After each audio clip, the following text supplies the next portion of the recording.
اس وقت کہیں اس نے کہیں نہ کہیں کھیل کر کے ہمیں گھیر کے یہ غلط جو ہے ماحول پیدا کر کے ہمیں دھکیلنے کی کوشش کی اس صورتحال میں، جبکہ ہمارے جینیس لوگ بھی جو فیصلہ ساز ہوتے ہیں، پالیسی میکرز ہوتے ہیں، ان کو سمجھنا چاہیے تھا کہ بھارت بھی کوئی ایسا ہے، شاید وہاں غفلت ہوئی۔ آپ کیا کہہ رہے ہیں کہ یہ کشمیر پریمیئر لیگ کا بھی کوئی تعلق ہے جو سر بہت چیزوں کا تعلق ہے۔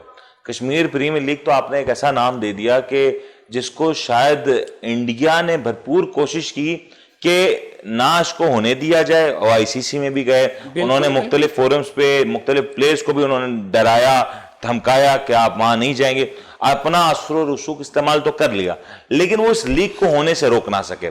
پھر اس کے بعد جو اس لیگ کے اختتام پہ پاکستان کا فخر شاہد آفریدی صاحب نے جو کچھ کہا، وہ ایسے سکسرز پڑے ہیں انڈیا کو کہ وہ شاید جو چیمپئنز ٹرافی کی ہار جو تھی نا ہندوستان کو، وہ بھی بھول گئی ہوگی۔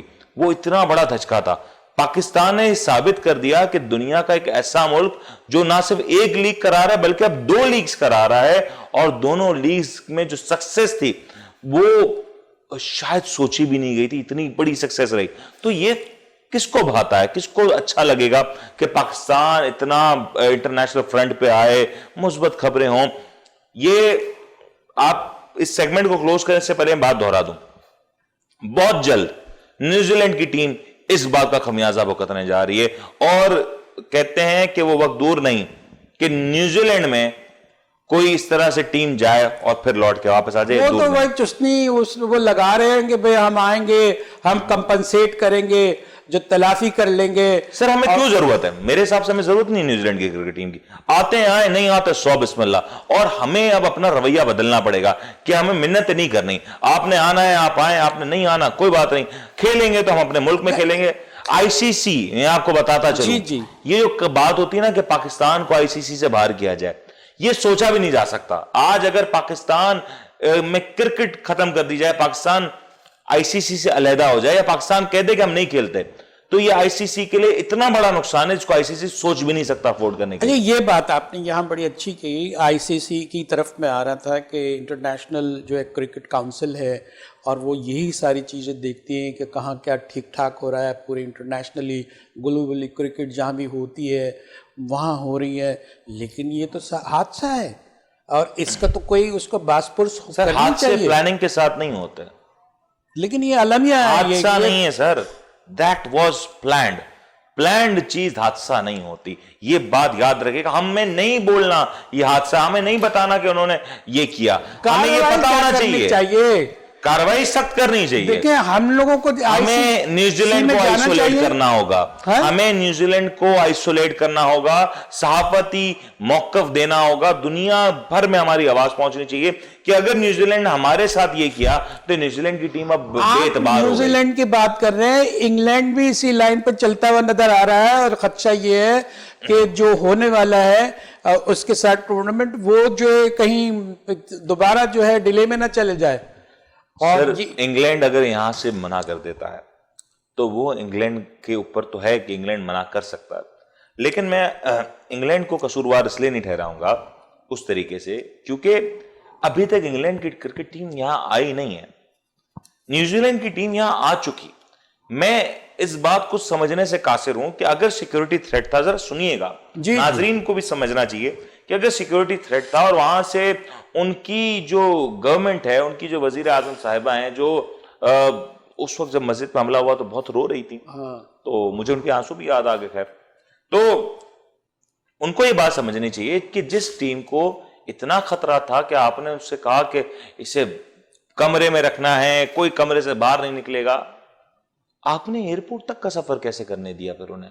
اور ایسی کیا جلد بازی تھی کہ آپ نے ایک ہی دن میں ایئرپورٹ کے سفر کے لیے اس ٹیم کو بھیج دیا؟ آپ کہتے ہیں ایک دو دن رکیں، سیکیورٹی تھریٹ ختم ہو جاتا ہے، میلٹ ڈاؤن ہو جاتا ہے، پھر ہماری ٹیم کو آپ ایسے خاموشی سے رات کی تاریکی میں نکالیے گا کہ اس کی کسی کو خبر نہ ہو۔ یہ تو سب کو پتا تھا کہ نیوزی لینڈ کی ٹیم کس وقت ہے، کس وقت جا رہی ہے، کیسے آئے گی، کیسے جائے گی، تو یہ تو اگر تھریٹ ہوتا تو یہ کیسے ممکن تھا؟ یہ تو بڑا سوال ہے، بڑا اہم سوال ہے، اور ایک نیا اینگل آپ نے دیکھا ہے کہ بھئی ساری چیزیں جب یہ ہیں تو یہ واپس اتنے آسانی سے اتنے ہائیلی سیکیورڈ کیسے چلے گئے؟ اب یہ اس میں یہ بھی ایک کانسپائریسی تھیوری آ سکتی ہے کہ کہیں ایسا تو نہیں ہے کہ کوئی کسی کے مفاد میں کوئی تجارتی مفاد ہو، کسی ملک کا اس نے پریشر ڈالا ہو، جیسے انڈیا ہے اس کے کوئی معاہدے، کوئی اگریمنٹ، کوئی ایکارڈ ہو، اس کی وجہ سے پریشر کی وجہ سے وہ وڈرول کر گئے ہوں.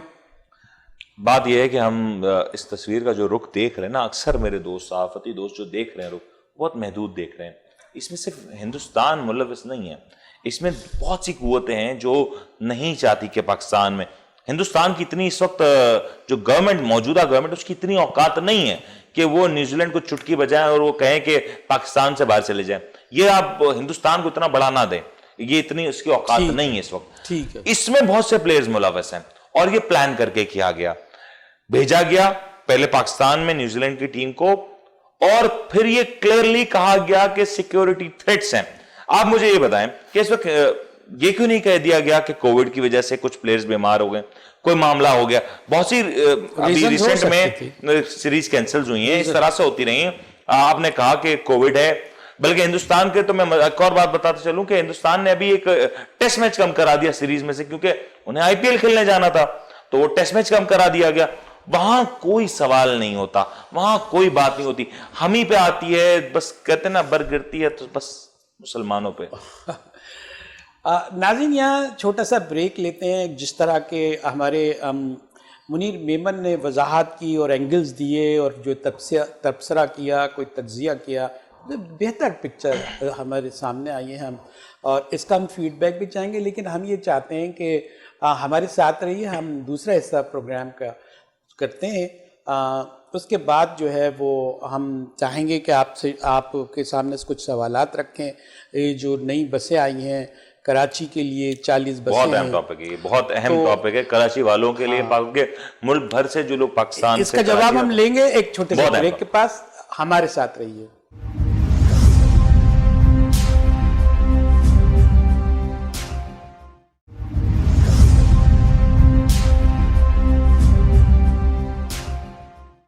ویلکم بیک ناظرین، دوبارہ ہم آپ کا پروگرام میں خیر مقدم کرتے ہیں. آج ہمارے ساتھ منیر میمن یہاں کے وہ ہوسٹ، اینکر پرسن بھی ہیں، جرنلسٹ بھی ہیں، اور یہ تجزیے کے لیے ہم نے آج مدعو کیا ہے.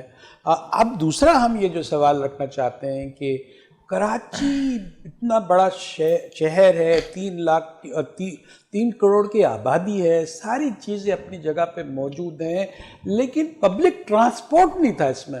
اور ابھی جو ہے، اور اتنا بڑا پل، اتنے بڑے اخراجات، کروڑوں اربوں روپے کے اخراجات کر کے جو پل بنایا گیا ہے، اس کو کم سے کم 10 سال ہو گئے ہوں گے، اس کی تکمیل آج تک نہیں ہوئی، ٹاور تک نہیں گیا ہے وہ. تو ہم آپ کے سامنے یہ سوال رکھتے ہیں منیر میمن صاحب. سر یہ سوال تو نہ کہیں، کو تو کہیں مذاق رکھیں، شغل رکھیں، یہ سوال نہیں ہے سر. جی نہیں، یہ اس لحاظ سے آپ سوال کہہ سکتے ہیں. یہ تباہی کیوں کراچی والوں کے ساتھ ایسا کیوں ہے؟ یہ جو 40 بسیں ہیں، یہ کب یہ جو نظر آتی رہیں گی اور کب غائب ہو جائیں گے، کب اسکریپ ہو جائیں گی؟ اچھا، ویسے مزے کی فگر ہے 40 کی، کیونکہ پہلے بھی ماضی میں بھی بسیں اسی ریشو سے آتی رہی ہیں، 40 آتی رہی ہیں. لیکن اب کے تو 80 آنی تھی. نہیں آئیں گی، وہ بھی 40، وہ آتی ہمیشہ ایسے ہی ہیں. 40 آتی ہیں، پھر 40 آتی ہیں، پھر 4 رہ جاتی ہیں، پھر ان کے صرف باقیات رہ جاتی ہیں، اور یہ بڑا جلدی ہو جائے گا. یہ میں آج آپ کو پروگرام میں کہہ رہا ہوں، آن ریکارڈر لکھ لیجئے گا تمام. دیکھیں، آپ اب پرانے ایکسپیرینس پہ کہہ رہے ہیں، لیکن اب تو فیڈرل گورنمنٹ نے کیا ہے، وہ کہتے ہیں کہ ہم مانیٹر بھی کریں گے. سر بالکل، اور سندھ گورنمنٹ بھی بڑے دعوے کر رہی ہے، نہ جانے کب اس کے دعوے پورے ہوں گے. آپ کیا کہیں گے؟ سر بات یہ نہیں ہے، بات یہ ہے کہ دعوے وعدے تو خان صاحب نے بہت سے کیے تھے. ٹیم نہیں موجود ان کے پاس کہ اس مائکرو لیول تک جا کے اس چیز کو دیکھیں، مانیٹر کریں. لیکن میں کراچی والوں کو وقتی خوش ہونے پہ بالکل مبارکباد دیتا ہوں کہ چلیں، بالآخر دیر آئے درست آئے، اور بڑی دیر کر دی مہرباں آتے آتے. ابھی بھی دروازے پہ کھڑے ہو، ابھی بھی گھر کے اندر نہیں آ رہے، 2 مہینے اور لگیں گے. ہاں، ابھی تو بہت سے دلہن سجیں گے، ابھی تو عشق کے امتحان اور بھی ہیں. بات نہیں ہے سر، بسیں تو آ گئی ہیں، چلیں گی کہاں پہ؟ ذرا یہ تو سوچیں. جس ٹریک کی بات کرتے ہیں اس ٹریک کے اوپر آپ نے کبھی غور کیا کہ وہ ٹریک کی صورتحال کیا ہے؟ بریکس اینڈ کریس کی شکایتیں جگہ جگہ پہ، اسٹاف نہیں بنائے گئے، تو دور کی بات ہے سر. لاہور میں جب میٹرو بنی، پنڈی اسلام آباد میں جب بنی، آپ نے دیکھا وہاں پہ کام ہوا، وہاں پہ بہت کچھ تعمیر ہوتا ہوا نظر آیا. لیکن یہاں پہ جب یہ صورتحال ہوئی تو آپ نے کتنے اسٹیشنز تعمیر ہوتے ہوئے دیکھے، کتنے ایسکیلیٹرز آ گئیں، کتنے جگہوں پہ. وہاں پہ تو آپ کو یاد ہو تو مہینوں پہلے، سٹارٹنگ سے مہینوں پہلے ان بسوں کی ٹیسٹنگ ہوتی رہی ہے. یہ بسوں کا آ جانا، پھر ان سڑکوں پہ آنا، پھر ان کی ٹیسٹنگ ہونا، یہ خود اٹسیلف 4 مہینے کا فیز ہے. اور 4 مہینے میں تو یہ بسیں 4 دفعہ ادھر ادھر ہو جائیں گی. یہ تو میں آپ کو تجربے سے کہہ رہا ہوں. تجربے کی بنیاد پر تو آپ کہہ رہے ہیں کہ ایسا ہی ہوتا رہا ہے. یہاں کراچی کے میں تو مخصوص سر کراچی میں گرین بس آئی، جی، مصطفیٰ کمال صاحب نے بس سروس ایک شروع کی، وہ چلی گئی. نواز شریف صاحب نے آپ کو یاد ہوگا اس سے پہلے ایک بس سروس شروع کی تھی، وہ ہائیسٹ نما بس سروس. چلی کہاں جاتی ہیں یار سر کہاں چلی جاتی؟ کون سا جادو؟ یہ کون لے جاتا ہے اور کہاں استعمال ہوتی ہے؟ ڈاکٹروں کے استعمال میں آتی ہے سر. ڈاکٹر نہیں، جسم کے مختلف اعضاء کو کھولتے ہیں، پریکٹس کرتے ہیں. اسی طرح ہمارے یہاں آپ دیکھیں ڈینٹرز وینٹرز ڈسمینٹل کر کے جو ہے وہ بھی ایک فیلڈ ہے، وہ ایک ہنر ہے. آپ کے میرے پاس نہیں ہے، لیکن جن کے پاس ہے وہ بڑا خوبصورت جانتے ہیں سر. اچھا یہ دیکھیں اس وقت تو ہم تنقید تو چلتی رہے گی، جیسے جیسے واقعات ظہور پذیر ہوں گے اور جو آپ پیش گوئی ظہور نہیں ہوں گے، اس کو الٹا کریں. ظہور کا کیا ہوتا ہے؟ غائب پذیر ہوں گے، غائب پذیر ہوں گے. کیونکہ یہ بسیں معذرت کے ساتھ جی جی جی جی مذاق ہے کراچی کے لیے. کتنی بسیں آئیں؟ 40 اور 40 80 ہو جائیں گی. سرجانی ٹاؤن سے نمائش تک، بس نمائش تک تو سر ابھی چھوڑ دیں، نمائش تک نہیں آتی سر یہ بسیں ابھی تو پہلے اپنے یارڈ سے باہر آ جائیں تو پہلے بڑی بات ہے. کیونکہ ابھی تو اس میں سندھ حکومت ہے. مایوس نہیں حقیقت بتا رہا ہوں سر. اور سر یہ جو 80 بسیں ہیں، ان 80 بسوں میں کتنے کراچی کے لوگ سفر کر سکیں گے؟ مجھے یہ تو بتائیں. کراچی کی آبادی آپ کو پتا ہے کتنی ہے نا؟ ابھی تو ہے نہیں، زیرو پہ جو منی بسیں یہی تو ہمارا ختم ہو گئے کہ ہم منصوبہ سازی کرتے ہی نہیں، ہم سوچتے ہی نہیں ہے کہ آج سے 10 سال بعد کیا ہونا ہے. ہم جو کام 10 سال 20 سال پہلے ہو چکا ہونا چاہیے تھا، 10-20 سال بعد ہم اس کے بارے میں سوچنا شروع کرتے ہیں کہ ہاں یار یہ بھی کچھ ہے، کچھ کر لینا چاہیے.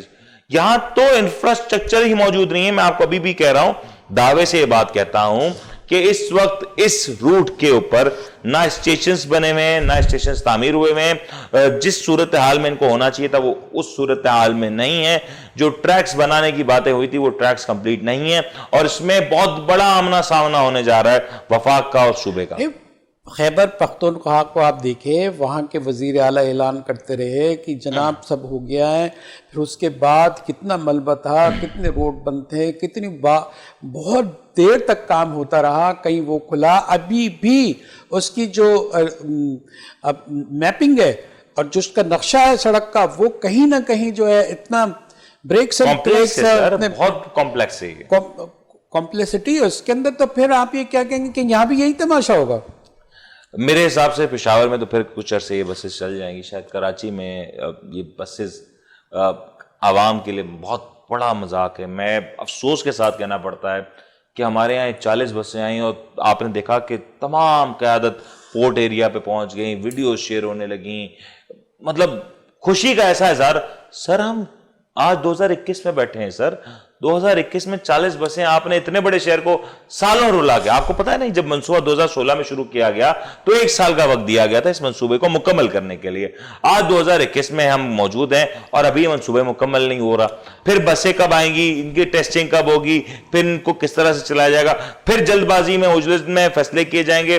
ان بسوں کا ہارڈ ویئر بھی نہیں ہوگا اور یہ بسیں ڈمپ ہوتی چلی جائیں گی. ہوائی جہاز کی طرح اس میں اتنی لیگ اسپیس ہے ہر سیٹ کے ساتھ کہ آپ بالکل ٹانگیں پھیلا کر آرام سے، اور یہ چلیں گے بیچاری غریب سرجانی ٹاؤن سے، اور جن کے وہ حالات ہیں وہ کس طرح کریں گے. لیگ اسپیس تو اپنے دے دی ہے ان کو، لیکن وہ تو مزدور طبقہ ہے، اور وہ یہ ساری چیزیں آپ سوچیے کہ اس کے کیا نتائج نکلیں گے.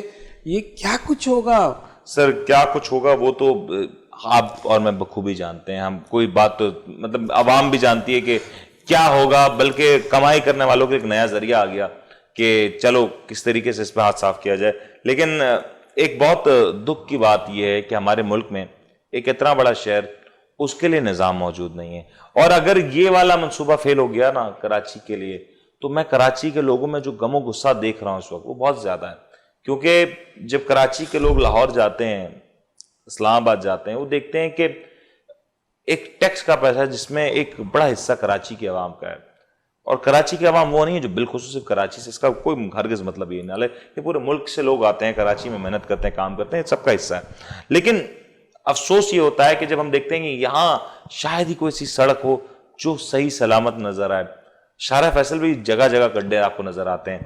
لیکن جب آپ اس سے آگے نکلتے ہیں, آپ دیکھتے ہیں پنجاب میں, لاہور میں, اسلام آباد میں ایک کمال ڈیولپمنٹ نظر آتی ہے.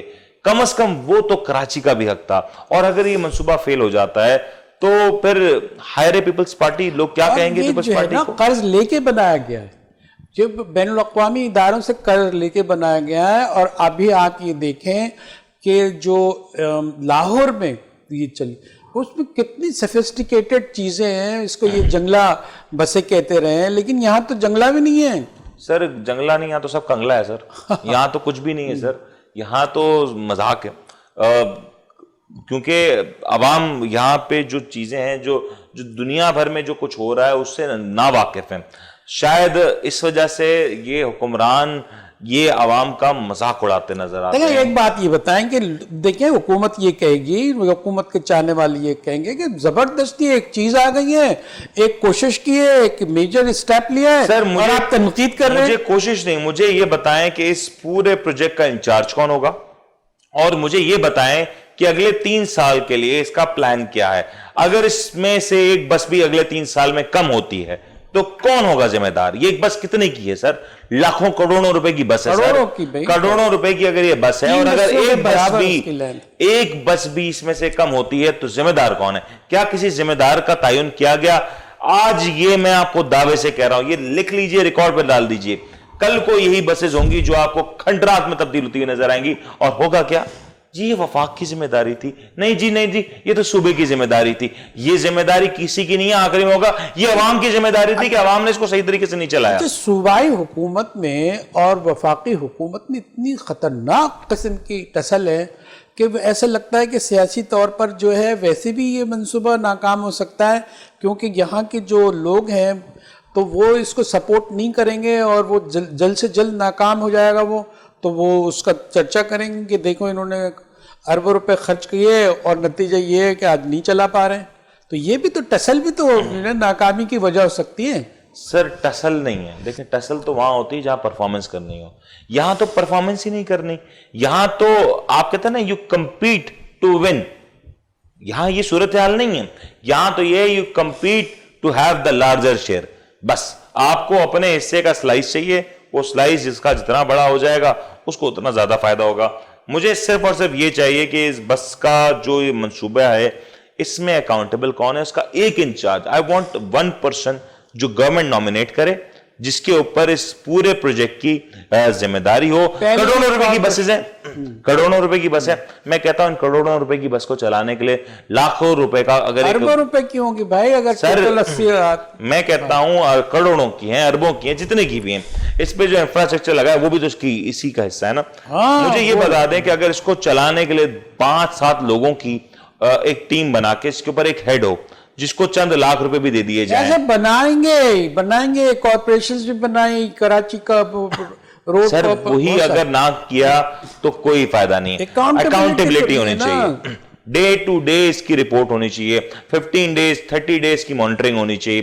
جہاں کوئی گڑبڑ آتی ہے وہاں آپ کو اس کا ایک فوراً سے نیم البدل سولوشن تیار کرنا ہے. کیونکہ اگر ان میں سے ایک بس بھی کم ہوتی ہے تو کراچی میں یہ بسیں ویسے ہی ناکافی ہیں, یہ بسیں ویسے ہی ناکافی ہیں بھائی. یہ تو 400 بھی ہیں تو ناکافی ہیں, 200 کا لانے کا ارادہ کیا, اور یہ سندھ گورنمنٹ نے کتنی دفعہ وعدہ کیا. سر یہ ویسے ہی اونٹ کے منہ میں زیرہ ہے جیسے کراچی میں سرکولر ریلوے چل رہی ہے. آج جو سرکولر ریلوے کا تماشا کراچی میں کھیلا جا رہا ہے نا, کہنے کو تو سرکولر ریلوے آنے والی ہے, اور وہ بڑا کہنے کو تو سرکولر ریلوے ہے, لیکن وہ صرف سرکل میں ہی چلتی ہے, اور اس کا کوئی اس میں نہ ٹریولنگ ہے نہ کچھ ہے. وہاں پہ اسٹیشنز بھی تعمیر نہیں کیے گئے.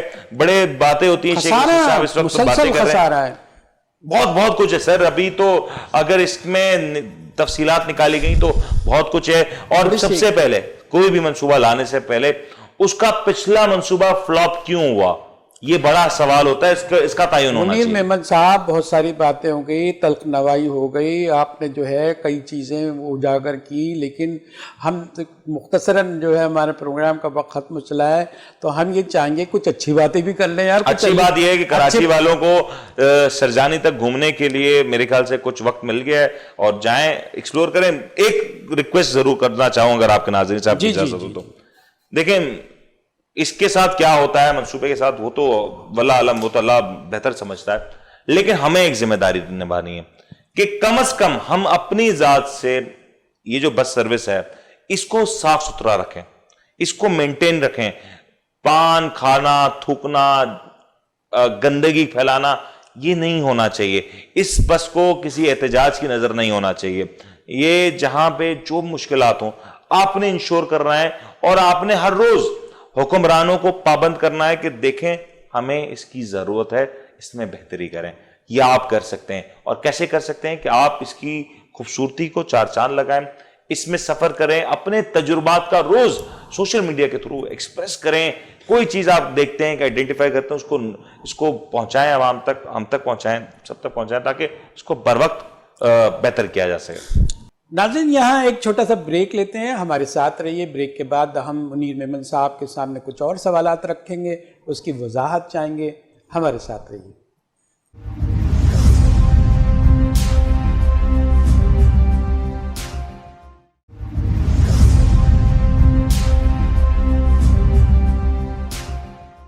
ویلکم بیک ناظرین, پروگرام میں دوبارہ ہم آپ کا خیر مقدم کرتے ہیں. ہماری تیسری جو خبر کا ہم نے انتخاب کیا اس لحاظ سے ہم چاہ رہے ہیں کہ جو ووٹنگ مشین ہے ہماری, جس کے اوپر سارا تنازع کھڑا ہوا ہے, اور الیکٹرانک مشین ہے, لہٰذا جو ہے اس پہ شکوک و شبہات بھی پائے جاتے ہیں.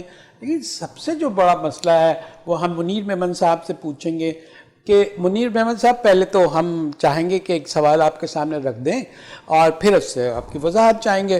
اور یہ ہے کہ یہ جو الیکٹرانک مشین ہے, ووٹنگ مشین ہے, وہ حکومت اتنی ضد کر رہی ہے, لیکن وہ اس کا طریقہ کار اتنا بھونڈا ہے جس پہ حیرت ہوتی ہے کہ آپ ایک الیکشن کمیشن ہے, وہ جو ہے نا آئینی اتھارٹی ہے, جس طرح فوج ہوتی ہے, جس طرح دوسرے بڑے بڑے ادارے ہیں, یہ کہتی ہے حکومت یہ کہ اداروں پر جو ہے کیچڑ نہیں اچھالنی چاہیے. اب یہ کہہ رہے ہیں کہ یہ جناب انہوں نے کوئی رشوت لی ہوئی ہے, اور دوسری بات یہ کہتے ہیں کہ یہ جو نا اپوزیشن کی زبان بول رہی ہیں, اس کا کوئی خفیہ ایجنڈا ہے. یہ ساری چیزیں کیسی ہوتی ہیں؟ اگر آپ ایک الیکشن کمیشن کو کمزور کریں گے تو اس سے جمہوریت کو فائدہ ہوگا, ملک کو فائدہ ہوگا, ریاست پنپے گی. کہاں آپ دیکھ رہے ہیں ان ساری چیزوں کو؟ جہانگیر صاحب, یہ جو آپ نے ٹاپک, جو تیسرا ٹاپک اٹھایا نا آج کا, یہ بڑا مشکل ٹاپک ہے میرے لحاظ سے. جس طریقے سے آپ نے کہا کہ اداروں کی بات ہونی چاہیے, کہیں نہ کہیں اداروں کو اپنے آپ کی بھی رٹ منوانا آنا چاہیے. انٹیگریٹی کیوں نہیں ہے ان اداروں کی, یہ بھی ایک سوالیہ نشان تو ہے. آپ نے موازنہ کیا کہ اداروں میں تصادم نہیں ہونا چاہیے, اداروں کو رسپیکٹ دینی چاہیے. آپ نے کہا فوج بھی ایک ادارہ ہے, الیکشن کمیشن بھی ایک ادارہ ہے, لیکن ہم فوج کو الیکشن کمیشن کے ساتھ موازنہ کر نہیں سکتے. فوج نے سالوں سال کئی بار اپنی انٹیگریٹی کو منوایا ہے. آپ اور میں ہماری پاک فوج کے جس طریقے سے بلائنڈ فیتھ کرتے ہیں, اس کی کوئی وجہ یہ ہے کہ ہمیں قربانیاں نظر آتی ہیں, ہمیں سچائی نظر آتی ہے. لیکن اپنی جگہ پہ ہے منیر محمد صاحب جو کچھ آپ بتا رہے ہیں, لیکن میرا مقصد یہ نہیں کہ ہم اس سے کمپیریٹیو کریں, اس کی خدمات میں یہ آ رہا ہوں وسائل کیوں ہو رہا ہے لمٹ میں آپ بات کریں. ہنگامہ کیوں ہے؟ کانسٹیٹیوشنل جو ہے نا ادارہ ہے, آئینی ادارہ ہے, اس کو آپ کس کو بدل نہیں سکتے طریقہ کار کے بغیر. نہیں, ہرگز بدلنے کی بات نہیں ہے. لیکن کہیں نہ کہیں جب بات ہوتی ہے الیکشن کمیشن آف پاکستان کی, کیا آپ کو ذہن میں یہ تصور آتا ہے کہ الیکشن کمیشن پاکستان اثر و رسوخ سے پاک رہا؟ ہم نے دیکھا الیکشن کمیشن پاکستان میں کئی بار ایسی چیزیں آئیں جہاں پہ دورہ معیار نظر آیا. ہمیں بہت بار دیکھا گیا الیکشن کمیشن پاکستان کی پرفارمنس کیا رہی. ، ِ ِ ِ بہت کچھ ہمارے سامنے ہے. ماضی میں جتنے بھی انتخابات ہوئے اس میں جو کچھ ہوا، ابھی بھی کنٹونمنٹ بورڈ کے جو انتخابات ہوئے اس میں بھی الیکشن کمیشن کا جو کردار رہا ہمارے سب کی نظروں کے سامنے تو ہے نا. اب یہ الگ بحث ہے کہ کیا حکومت اس کو امپوز کر رہی ہے یا حکومت پریشرائز کر رہی ہے. اگر میں ایک سائیڈ کی سٹوری لوں، وہ تو کہتے ہیں کہ دیکھیں اگر ایک اچھا کام ہو رہا ہے اس کو پریشرائز کر کے بھی ہوتا ہے تو ٹھیک ہے، ہو جانے دیں. دیکھیے پریشرائز کرنے کا طریقہ الگ ہوتا ہے، اس کے طریقہ یہ ہوتا ہے. سر طریقہ فالو کیا گیا، طریقہ میرے حساب سے کہیں نہ کہیں فالو یار کیا آپ گیا. اس کو کیسے بات کر رہے ہیں محمد صاحب کہ وہ اس سے کہہ رہے ہیں کہ 37 اس نے جو ہے نا اپنے الزامات دیے کہ بھائی یہ چیزیں ہمیں اعتراض ہے، اعتراضات داخل کیے انہوں 37 نے. اعتراضات شاید پڑھے نہیں ہیں، شاید اگر وہ 37 اعتراضات کو پڑھ لینا تو میں کہتا ہوں 3700 اعتراضات اس موجودہ سسٹم میں ہیں. اب آپ مجھے بتائیں کہ 3700 چاہیے یا 37 چاہیے. دیکھیں 100% پروف تو کسی چیز کا نہیں ہے نا بھائی. آپ یہ گا اگر کسی کوئی چیز ناکام ہو گئی ہے تو آپ جو دوسری چیز لائیں وہ ایک نیا ایکسپیرینس کریں، ایک نیا طریقہ نکالیں، اور وہ جو ہے قابل عمل بھی نظر نہیں آ رہا. اعتراضات بھی بہت ہو رہے ہیں، پبلک اعتراض کر رہی ہے.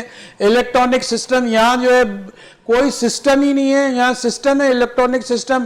آپ کے بڑی چیزیں ہیک ہو جاتی ہیں، پوری آپ ایف بی آر کی جو ہے سائٹ ٹوٹ گئی ہے.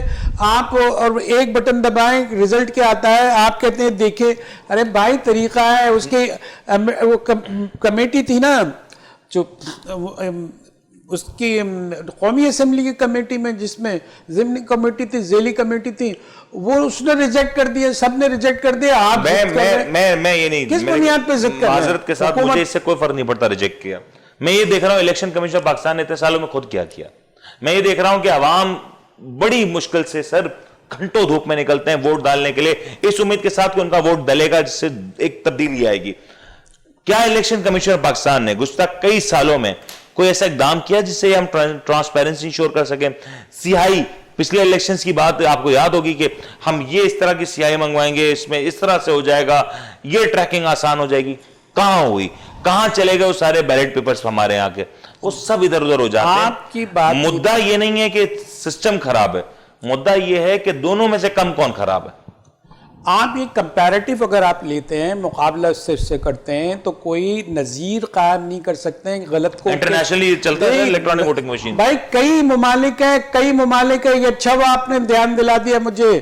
کئی ممالک ہیں جس میں فیل ہو چکا ہے اور اس کے خلاف احتجاج ہوا ہے، عوام سڑکوں پہ آ گئی ہے. ان سے سیکھ کے ہم ایک بہتر سسٹم، تو میں یہ نہیں کہہ رہا کہ اس سسٹم کو ڈال دیں، میں ہرگز یہ نہیں کہہ رہا، اور میں یہ بھی نہیں کہتا کہ حکومت کی یہ جو طریقہ ہے صحیح ہے. سسٹم ہے الیکٹرانک سسٹم، پاکستان جیسے ملک میں الیکٹرانک سسٹم، جبکہ آپ جو ہے سر بالکل رائٹ ابراڈ کے لوگ ہیں سر. میں کہتا ہوں پورے پاکستانی ہیں، وہاں سے ووٹ کیسا آئے گا، کس کو آئے گا؟ سر بہت آسان ہے، دیکھیں اتنا کوئی اس میں کوئی راکٹ سائنس نہیں ہے.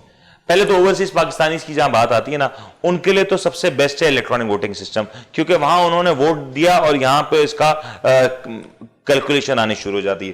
دوسری بات، میرے لیے الیکٹرانک ووٹنگ سسٹم جو ہے شہری آبادی میں تو کافی حد تک ایکسیپٹیبل ہے، بلکہ میرے لیے ایک لگتا ہے وہ بہتر چوائس ہے. لیکن جہاں پہ ہم گاؤں دیہات پہ جاتے ہیں وہاں پہ لٹریسی ریٹ نہیں ہے، پھر وہاں پہ اس سسٹم کا فیلئر بڑا ہونے کے اب آئے نا، اب آئے آپ ٹریک پر کہ بھائی یہ بھی تو بتائیں نا. سر نیم البدل دینا ہوگا، ہمیں ایک نئی چیز دینی ہوگی. ہم ایگزسٹنگ سسٹم کے ساتھ تو کہیں نہیں جا رہے. 70-72 اتنے سال ہو گئے نا، الیکشن بھی ہو رہے ہیں، سب کچھ ہو رہے ہیں، ابھی ہم تجربے ہی کرتے رہے. اس کو بہتر کیوں نہیں بنا سکے؟ آپ الیکشن کمیشن کی بات کر رہے ہیں، ہم تجربہ بھی نہیں کیا. معذرت کے ساتھ آج تک تجربہ بھی کہاں کیا؟ وہی بیلٹ پیپر ہے، وہی سیاہی ہے، وہی باکس ہے، وہی ریٹرننگ آفیسر ہے. بھائی اس کا یہی تو ہوتا رہا. الیکشن کمیشن کی ذمہ داری ہے کہ وہ صاف اور شفاف الیکشن کرائے. یار آپ اس کو سارے ریزلٹ آپ نے تسلیم کیے ہوئے ہیں نا. الیکشن کمیشن انجینئر تھا، کچھ اور کہتے ہیں یہ آ گئی حکومت، یوں آ گئی، سلیکٹڈ ہے، سب کچھ ہے، حکومت تو چل رہی ہے.